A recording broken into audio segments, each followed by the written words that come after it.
नमस्कार, मैं अमित गोदियाल और आप देख रहे हैं उत्तराखंड हलचल। वैसे अमूमन आपने उत्तराखंड में कई मामले सुने होंगे जो बड़े हास्यास्पद होते हैं, पर एक बड़ा मामला निकल कर आया है जो अपने आप में हास्यास्पद भी है और हैरान करने वाला भी है। ये मामला है उत्तराखंड बेरोजगार संघ के अध्यक्ष बॉबी पवार की संपत्ति की जांच को लेकर। वैसे तो कई नेता हैं, कई अधिकारी हैं जिन पर अवैध अकूट संपत्ति उन्होंने अर्जित की है, पर उनकी जांच तो शायद महीनों सालों लग जाए, पर उनकी जांच नहीं होती। विजिलेंस में भी अगर शिकायत हो जाए उसके बाद भी कोई नतीजा नहीं आता।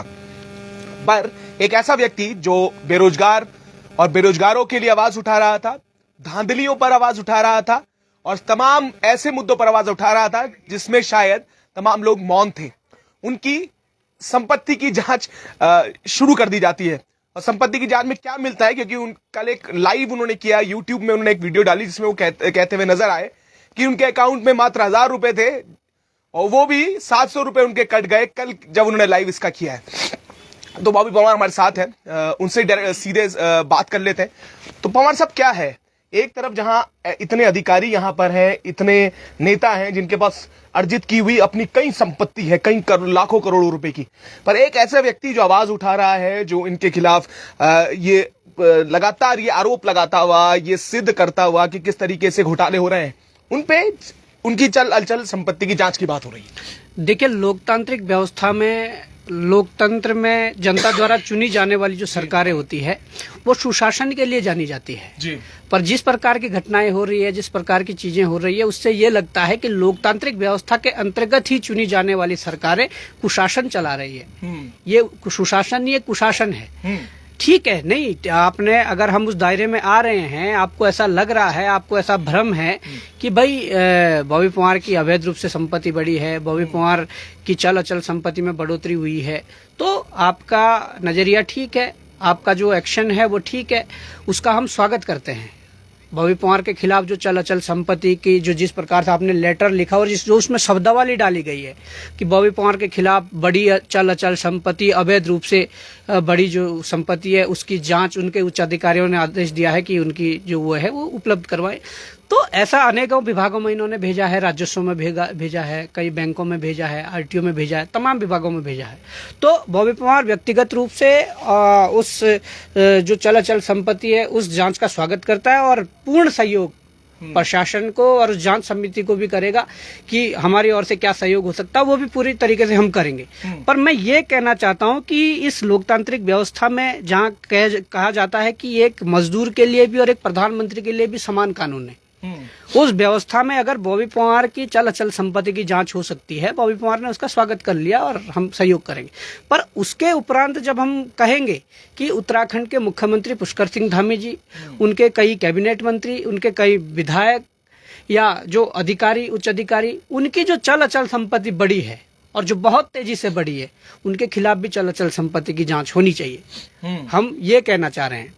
अब हमने कुछ कल आंकड़े भी दिए, हमने ये आंकड़े दिए कि भाई जब पुष्कर सिंह धामी जी ने 2012 में चुनाव लड़ा तो उनकी जो संपत्ति दिखाई गई तो 45 लाख कुछ दिखाई गई थी। बिल्कुल वही जब चुनाव 2017 में लड़ते हैं तो उनकी आय में जो वृद्धि हुई है वो उस समय आय अपनी 49 लाख दिखाते हैं लगभग। तो ये जो वृद्धि हुई है 4-5 लाख की, वो जेन्युइन वृद्धि है, हम मान सकते हैं, ठीक है। पर ऐसा क्या हुआ कि 17 से 22 के टाइम पीरियड में, जब 22 में फिर से पुष्कर सिंह धामी जी चुनाव लड़ते हैं और उस चुनाव लड़ने से 2-2.5-3 महीने पहले वो मुख्यमंत्री रहते हैं, 49 लाख से सीधे 3 करोड़ के पार जो संपत्ति जा पहुंचती है उसकी भी जांच होनी चाहिए।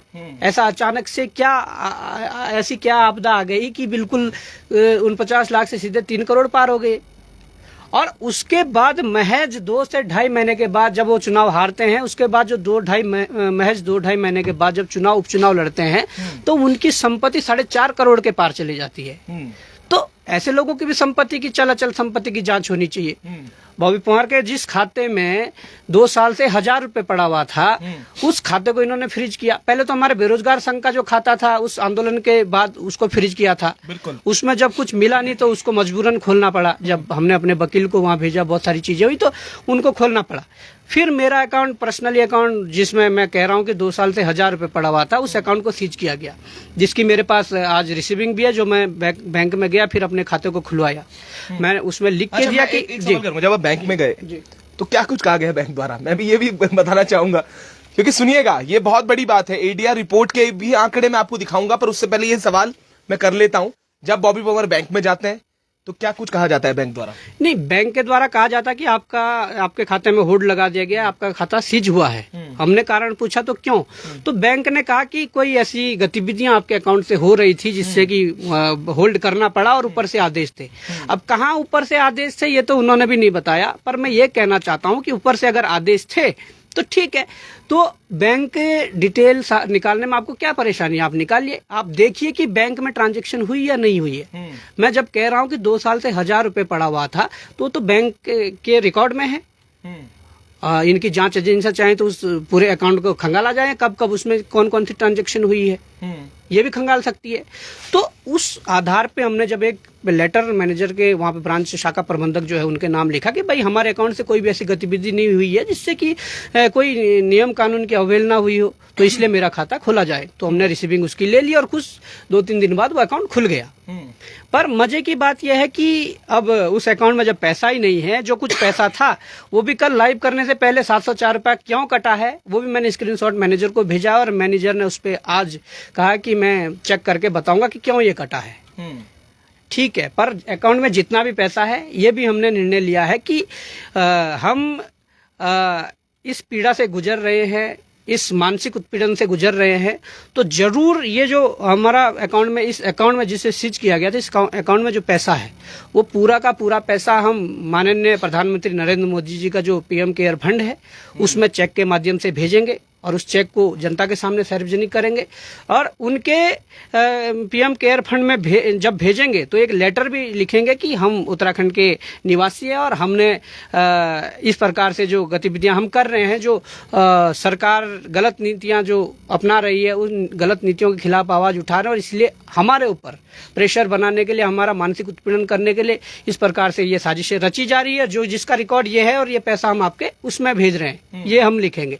उसके साथ ये भी लिखेंगे कि उत्तराखंड के भीतर बड़े उच्च अधिकारी जिनकी संपत्तियों में इंतहा बहुत ज्यादा वृद्धि हुई है, ऐसे मंत्री जिनकी संपत्ति में बहुत ज्यादा वृद्धि हुई है, और मुख्यमंत्री खुद एग्जाम्पल मैंने दिया है कि कितने करोड़ों रुपए जो महीनों में बढ़ रहे हैं, तो उनकी भी चल अचल संपत्ति की जांच होनी चाहिए। एडीआर के आंकड़ों से मैं इसलिए रूबरू हूं कि मैंने खुद एडीआर में काम किया है, मैंने एडीआर में काम किया और मैंने वहां पर चीजें निकाली, तो मैंने देखा कि किस प्रकार से यहाँ के मुख्यमंत्री मंत्रियों की और इनके जो संपत्ति वो बढ़ रही है। तो मैं कुल मिलाकर ये कहना चाहता हूं कि जब बॉबी पवार उस जांच का स्वागत कर सकता है, तो बॉबी पवार ये भी मांग कर सकता है कि भाई जो ये चल अचल संपत्ति की जांच है मेरे खिलाफ भी करी जाए, और यहाँ के जो भ्रष्ट अधिकारी हैं और यहाँ के जो मुख्यमंत्री हैं पुष्कर सिंह धामी जी, और उनके जो मंत्री हैं जिनकी अवैध रूप से चल अचल संपत्ति बढ़ी है, उनके खिलाफ भी चल अचल संपत्ति की जांच होनी चाहिए। जी बिल्कुल सही बात आप कह रहे हैं। आप कह रहे हैं कि जो अधिकारी हैं, और कई बार ऐसा देखा गया, कई बार विजिलेंस में शिकायतें होती हैं, सालों तक केस चलते हैं, उसके बाद भी कोई फैसला नहीं आता। कई ऐसे बड़े अधिकारी हैं जिनकी इतनी संपत्ति है जो रिटायर भी हो चुके हैं, पर उन पर भी आज तक कोई चल अचल संपत्ति की बात नहीं होती। नेताओं की आपने बात करी, एडीआर रिपोर्ट सबके सामने थी कि किस तरीके से जो व्यक्ति चुनाव जीतने से पहले उसकी हैसियत जब उन्हें जो देनी पड़ती है, वो एसेट्स और लाइबिलिटीज कितनी होती है, और उसके बाद वो कहां करोड़ों में चली जाती हैं। 1 महीने का आपने उदाहरण सीएम पुष्कर सिंह धामी का दिया, तो आपने बताया कि 1 महीने में उपचुनाव में 1 करोड़ रुपए की बढ़ोतरी उनकी उसमें हुई है। तो ये जो खेल है बॉबी पवार पे ही क्यों? क्या अचल चल संपत्ति आपके पास है? क्या ट्रांजैक्शंस आपने की हैं, या किस बात का डर है जो सता रहा है? नहीं, देखिए अमित भाई, मैं कहना चाहूंगा कि हम तो खुली किताब हैं, जिसको पढ़ना हो आके पढ़ के चले जाए और देख के चले जाए। क्या हमारी चल अचल संपत्ति में वृद्धि हुई है, वो सारे रिकॉर्ड सरकार के सामने हैं, सारे रिकॉर्ड इनकी जांच एजेंसियों के सामने हैं। जब चाहे जैसे मर्जी उसकी जांच की जाए, हम इसलिए जांच का स्वागत कर रहे हैं। परंतु अगर बॉबी पवार के खिलाफ चल अचल संपत्ति की जांच हो सकती है, तो ये हमारे सबका भी कर्तव्य बनता है, और उत्तराखंड की जनता का कर्तव्य बनता है कि सरकार से मांग की जाए कि जिनकी संपत्ति में बहुत ज्यादा बढ़ोतरी हो रही है, हमारी तो जांच कर लीजिए, बढ़ोतरी हुई है नहीं हुई है पता चल जाएगा। परंतु जिन अधिकारियों के, जिन मंत्रियों के, जिन विधायकों के, जिन मुख्यमंत्रियों के चल अचल संपत्ति में बेइंतमा बहुत ज्यादा बहुत एकदम से महीनों में करोड़ों की संपत्ति की वृद्धि हुई है, उन लोगों के खिलाफ जांच होनी चाहिए, चल अचल संपत्ति की जांच होनी चाहिए। जी। पर बॉबी कुमार, अब सवाल यही है, इतनी बड़ी लंबी लड़ाई, एक वर्ष, मुझे लगता है कई वर्ष बीत गए वैसे तो, पर इतनी लंबी लड़ाई हो चुकी है। अब क्या सवाल यह है कि इतना प्रेशराइज करना, कभी खाते सीज करना, कभी मुकदमे, कभी कुछ चीजें, बहुत सारी चीजें आपके साथ हुई, हौसला टूटता है। अमूमन लोग नहीं लड़ पाते ये लड़ाई, जब वो फाइनेंशियली टूट जाते हैं, जब उनके खाते सीज हो जाते हैं, और यहां पर इतना बड़ा आंदोलन चलाना, खाने की व्यवस्था, सब चीजें होती हैं, टेंट और सब चीजों को लेकर आप नहीं टूटे, बरकरार रहे और ये लड़ाई लड़ते रहे, अब भी लड़ रहे हैं। कैसा लगता है कि जो गलत के खिलाफ और लोग आवाज उठाने वाले व्यक्ति होंगे, क्योंकि बॉबी पवार ने ये दिखाया कि आवाज उठानी चाहिए, पर ऐसे कई लोग होंगे जो इतनी हिम्मत ना कर पाए, तो उनका कितना जो हौसला है वो टूटेगा? नहीं, देखिए अमित भाई, लोग हिम्मत करते हैं, लोग सत्ता की अगर गलत नीतियां होती है तो उसके खिलाफ बोलना शुरू करते हैं, उसके खिलाफ एक्शन लेते हैं, उसके खिलाफ बोलते हैं, तो बहुत सारी चीजें। परंतु समस्या ये है कि जब इस प्रकार से प्रताड़ित किया जाता है, जब इस प्रकार से मानसिक उत्पीड़न किया जाता है, जब इस प्रकार से दबाव में लाया जाता है, तो कई लोग अपने कदम पीछे हटा लेते हैं। ठीक है, लोगों ने कदम पीछे हटाए, मजबूरी में हटाते हैं जब इतना प्रताड़नाएं सरकारें देती है। पर मैं ये कहना चाहता हूं, आपने कहा कि इतना लंबा समय हो गया, इतना सब कुछ हो गया और इतना सब हो रहा है, ये सारा आंदोलन चल रहा है, अभी जिस उसमें था उसी पे हमने रखा हुआ है। ऐसा नहीं है कि इसका कोई ग्राफ गिरा, हम कहीं ना कहीं सरकार की गलत नीतियों के खिलाफ लगातार बोल रहे हैं। तो ये जनता का प्यार है, अगर हम यहाँ पर टिके हुए हैं तो ये जनता का प्यार है, जनता का सहयोग है, और उसी जनता के प्यार के लिए, उसी जनता के सहयोग के लिए, उसी जनता के लिए यहाँ पर टिके हुए हैं कि कहीं ना कहीं उनके लिए जो है वो पूरा सिस्टम, इसको हम जिस सिस्टम को साफ करने की बात कर रहे हैं उसको साफ किया जा सके, इस लड़ाई को जीत सके, इसलिए हम टिके हुए हैं। तो मैं ये कहना चाहता हूँ कि ये किसी प्रकार से भी प्रताड़ित करे, किसी प्रकार के ये दबाव हम पे बनाए या किसी प्रकार के एक्शन ले, ठीक है, आप लीजिए, आप स्वतंत्र हैं, पर सांच को आंच किया, ये बात मैंने आज बोल दी, और हम इसमें लड़ेंगे। आपने कहा कि अब कितना लंबा, पहले से इतने लंबे समय से लड़ रहे, कितना लंबा, और हो सकता है कि 10 से 15 दिनों के अंदर कुछ बड़े डिसीजन भी लेने लेंगे, क्योंकि जिस प्रकार से चीजें हो रही है, अगर सीधे अंगुली से घी नहीं निकल रहा तो अंगुली टेढ़ी करनी पड़ेगी। बिल्कुल। तो ये सारी चीजें हैं, और अपनी जो टीम है उस टीम के माध्यम से, अपने जो लोग हैं, जिन लोगों ने आज बॉबी पवार बनाया है, बिल्कुल, उन लोगों के भी काफी सुझाव आ रहे हैं, उन लोगों के भी काफी सवाल है, तो उन सभी को मद्देनजर रखते हुए उसमें हो सकता है कोई बड़े फैसले लें 10 से 15 दिनों के अंदर।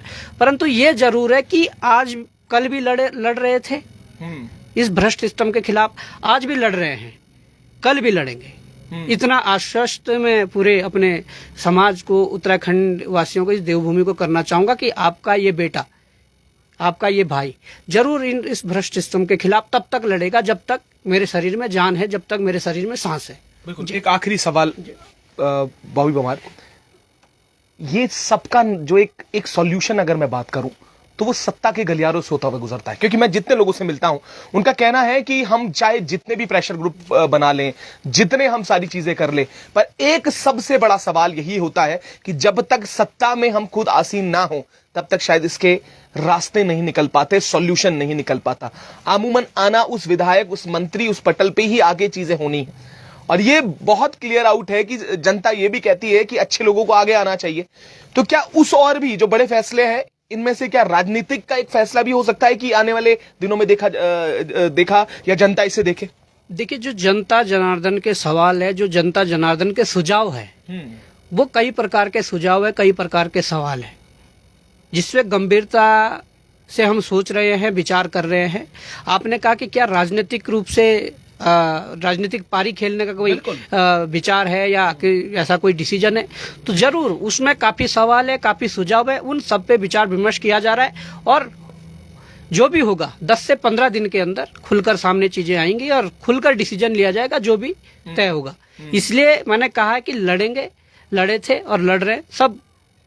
ये लड़ाई आधे अधूरे में हम छोड़ने वाले नहीं है। इस राज्य को इस भ्रष्ट तंत्र से मुक्त करके जाएंगे। हमारी जो टीम है वो जरूर लड़ेगी, पर इतना जरूर है कि आपने कहा कि कुछ डिसीजन वो जरूर लेंगे। अच्छा, एक अगर होता है भविष्य में बॉबी पवार इलेक्शन लड़ते हैं, हो सकता है टिहरी लोकसभा के लिए भी आप बड़ा डिसीजन ले लें, या जो आने वाला चुनाव है उसमें आप इलेक्शंस की सोचें। टिहरी लोकसभा इसलिए कह रहा हूं, आपका गृह क्षेत्र है, वहीं से आप आते हैं, चक्राता लाखा मंडल जैसी जगह से आप आते हैं, तो टिहरी लोकसभा आपकी पड़ती है। ये भी सवाल लोगों के मन में है कि बॉबी पवार चुनाव अगर लड़ता है, उसके बाद क्या जो ये लड़ाई है और जो उसका रुख है वो बदल जाएगा। सवाल क्योंकि ये अब लोग एक अनुमान लगाने लगते हैं कि उसने राजनीति के लिए शायद ये मुद्दे उठाए हों, या राजनीति अब आ गया है तो शायद वो आरोप लगाए तो वो राजनीति कर रहा है इस बात पर। ये बहुत महत्वपूर्ण सवाल है जो लोगों के मन में है कि अगर राजनीति, क्योंकि कई सवाल है लोगों के मन में, और ये भी आप जैसे कह रहे हैं कि बड़े फैसले होंगे, हो सकता है अब चुनाव की घोषणा कर दें, तो उसके बाद भी लोगों के मन में प्रश्न रहेगा कि क्या राजनीति में आने के बाद उत्तराखंड बेरोजगार संघ का अध्यक्ष बॉबी पवार जो है उस पर संशय, और उसके बाद उसकी वापसी अगर होती है तो कैसे। ये बड़ा अलग अलग देखिए, लोगों के मन में तो कई विचार होंगे। लोग आरोप लगाएंगे, प्रत्यारोप करेंगे कि भाई क्या है, राजनीति कर रहे हैं। स्पष्ट रूप से जनता को राजनीति की जो परिभाषा वो समझनी पड़ेगी। बिल्कुल, अगर भ्रष्टाचार के खिलाफ आवाज उठाना राजनीति हो गया तो करेंगे, अगर गलत को गलत बोलना, सही को सही बोलना राजनीति हो गया तो करेंगे।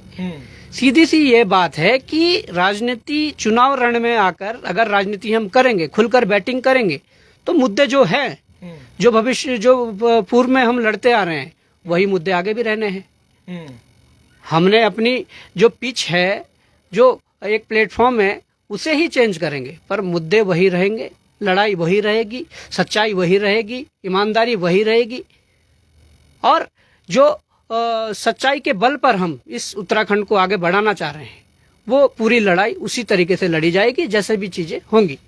पर ये फैसला लेने के लिए मैं अभी कह रहा हूँ कि इस पर विचार विमर्श किया जा रहा है, और 10 से 15 दिनों के अंदर सारा क्लियर हो जाए कि होना क्या है। क्योंकि जिन लोगों ने बॉबी पवार बनाया है, जिन लोगों का पीछे से सहयोग है, जिन लोगों ने कहा है, हमें समय समय पर सहयोग किया है, हम लोगों को बहुत सारी मदद की है, या हम लोगों को मार्गदर्शन हमारा किया है, तो उन लोगों के काफी सुझाव है, काफी वो है, उस पर डिसीजन लेने का समय है, और इस पे ही आजकल गहनता से विचार किया जा रहा है। बिल्कुल, तो बहुत शुक्रिया बॉबी पवार जी। और आपको बता दूं, जो लोग अभी भी जुड़े हैं उनको मैं बता देता हूं, ये पूरे लाइव में किस तरीके से जो टाइटल आप देख रहे होंगे, जो पूरे खबर की लाइव का जो टाइटल है, वो खुद अपने आप जवाब दे रहा है कि आखिर बॉबी पवार की संपत्ति की जांच की आखिर क्या ऐसा कारण रहा कि इनकी जांच कराने के बात हो रही है और जांच हो रही है। अकाउंट फ्रीज कर दिए गए, एक ऐसा अकाउंट जिसमें पिछले 2 वर्षों से 1000 रुपए हैं। उसके साथ साथ कई अभी जांचें और हैं, कई केस हैं जो बॉबी पवार और उनके साथियों पर लगाए गए हैं।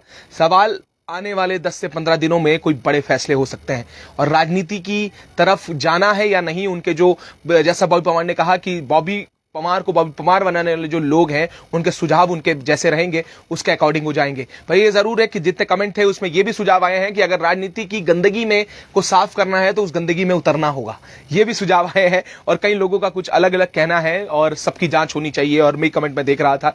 पर यह बड़ा सवाल है कि किस तरीके से जब गलत के खिलाफ आवाज कोई व्यक्ति उठाता है तो कितनी चीजें उसे झेलनी पड़ती हैं, कितनी समस्याएं उसके सामने अपने आप नजर आ जाती हैं। और ये दिख रहा है कि बॉबी पवार जो लड़ाई लड़ रहे हैं उसमें किस तरीके से उन्हें रोकने का अब तक प्रयास चल रहा है। और हम भी इस पर पूरी अपडेट लगातार आने वाले दिनों में क्या होगा, उसके साथ साथ कहां पर क्या चीजें हो रही हैं, वो पूरी अपडेट आपको देते रहेंगे। और एक एक शेयर जरूर करिएगा, ये आप लोगों के लिए चैनल है, आपका चैनल है, तो इसे बढ़ाने का कार्य आप लोग करेंगे, और हम भी आपको अपडेट करते रहेंगे। तब तक के लिए ऐसे जुड़े रहिएगा और देखते रहिएगा उत्तराखंड हलचल।